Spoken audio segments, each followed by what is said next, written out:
Bonjour. Alors, aujourd'hui, je vais vous parler des conteneurs et des groupes.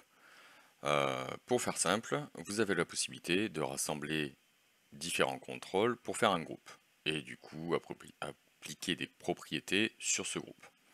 Mais vous avez aussi la possibilité de le faire au travers de conteneurs. Quelle est la bonne pratique? Des groupes ou des conteneurs? Il y a longtemps, je vous aurais dit, faites des groupes, c'est simple, c'est vivant, vous faites votre truc. Mais avec le conteneur, vous allez voir que c'est beaucoup plus simple. On va commencer tout simplement par insérer différentes étiquettes. Donc, je vais en créer plusieurs, hein. On va la copier et la coller. Voilà.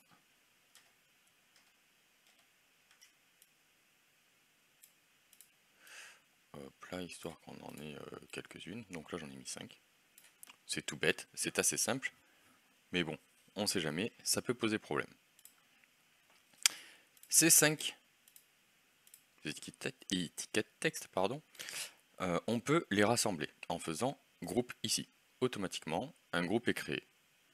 Je vais pouvoir automatiquement sur ce groupe, si je le veux, décider de sa visibilité ou non, en fonction d'un autre contrôle. Donc on va insérer un petit bouton pour jouer sur ça, et on va tout simplement y mettre une fonction d'update context. Je vais l'appeler visibilité groupe. Hop là, on va l'agrandir un tout petit peu, ça sera mieux. Dans le onSelect, je vais y mettre un update context, parce que c'est plus pratique dans le principe de travailler avec des variables de contexte, mais on y reviendra un jour. Alors, on va mettre ici que c'est groupe et deux points. Alors pour le coup, j'aime bien faire ça, donc je vais le mettre UC groupe, update context group. Donc quand je vais cliquer, il se passera quelque chose. Ce que je vais faire, c'est que cette partie-là, je vais lui dire que sa visibilité, ben, c'est groupe.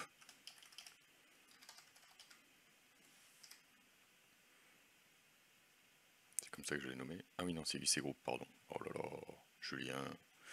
Donc on reprend notre groupe, et ici, UC groupe. Voilà. Donc là, elle n'est pas visible, et lorsque je vais cliquer, donc vous savez que vous pouvez appuyer sur la touche Alt et cliquer sur un gros truc pour que ça fonctionne, et on voit bien que ça arrive. Donc je vais faire un CTRL-C, CTRL-V, et on va l'appeler caché groupe. Et lui, on va le mettre à false. Ce qui fait que, comme ça, c'est très bien. Donc quand je lance, je fais visibilité, j'ai mes textes qui apparaissent, je fais cacher, tout se cache. Jusque là, tout est simple. Sauf que, vous voudriez rajouter un élément de texte, ou autre, une galerie, enfin ce que vous voulez. Nous, on va remettre du texte parce que c'est plus simple. Et vous dire que ce texte, vous voulez qu'il soit associé au groupe. Quand vous allez cliquer sur le groupe et que vous allez faire grouper, vous allez voir que le dernier élément, lui, n'a pas pris la variable en fait de visibilité.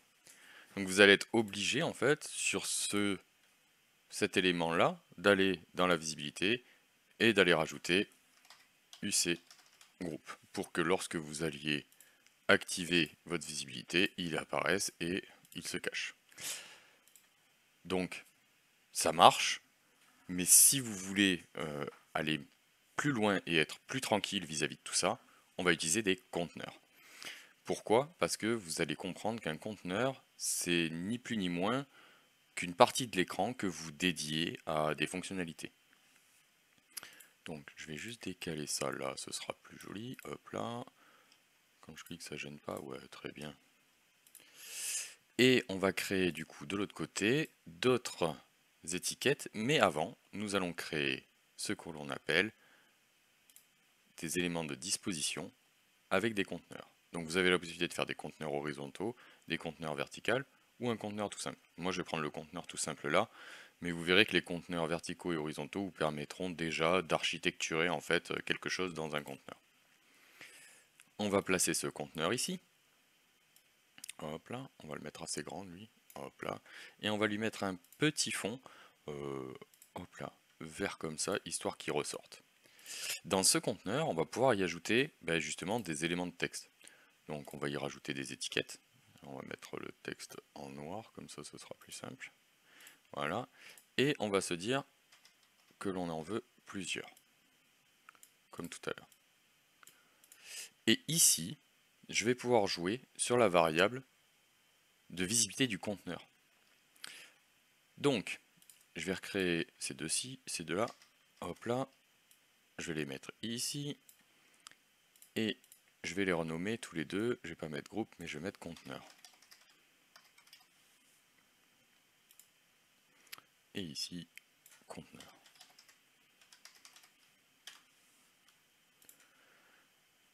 Hop là, j'ai pas modifié la variable, donc ici on va appeler compte pour conteneur, et ici pareil, compte pour conteneur.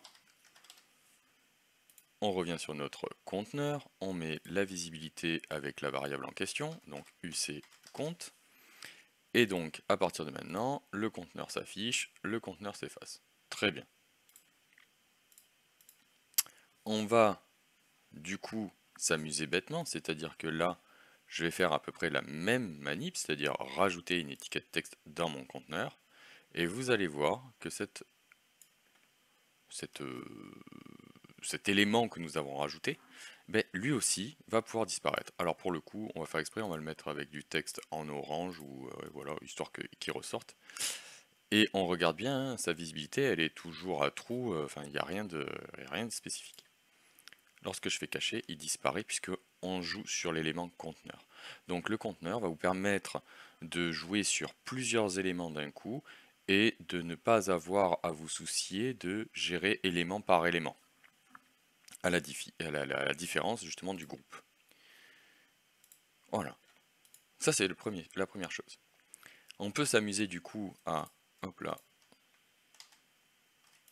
rajouter peut-être dans le conteneur des boutons. Hop là, je vais les mettre ici.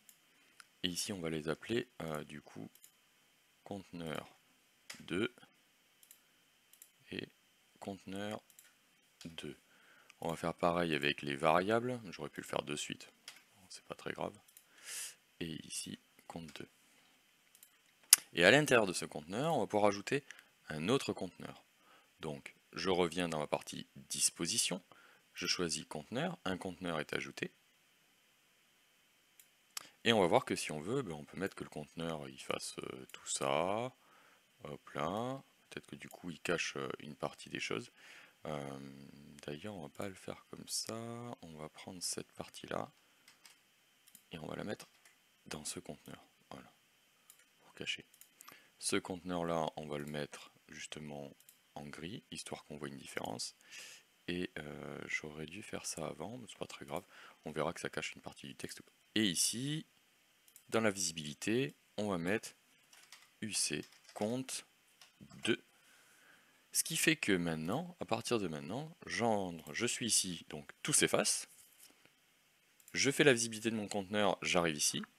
Je veux aller, je peux, imaginons, ouvrir d'autres éléments et ainsi de suite. Je clique sur visibilité conteneur et ça m'ouvre mes autres éléments. Et à partir de là, on voit bien que le conteneur, lui, il a un élément qui va permettre de cacher, visibilité, cacher, et automatiquement, ça peut me cacher des éléments qui sont derrière. Ce qui peut être pratique quand on veut peut-être cacher une partie des choses en fonction d'autres, ça peut être très propre. Je vous invite à utiliser les conteneurs quand vous faites par exemple des pop-up. Des pop-up qui présenteront des solutions ou des validations d'éléments. Avec un conteneur, ce sera beaucoup plus propre. Voilà. J'espère que cette petite vidéo, assez courte, vous aura permis de comprendre l'utilité des groupes et l'utilité des conteneurs. Et je vous le cache pas, je vous invite plus à utiliser des conteneurs que des groupes. Mais je vous laisse faire comme vous le souhaitez, car vous êtes maître de vos créations. Je vous souhaite une bonne journée. N'oubliez pas de vous abonner et de liker cette vidéo. Bonne journée, au revoir.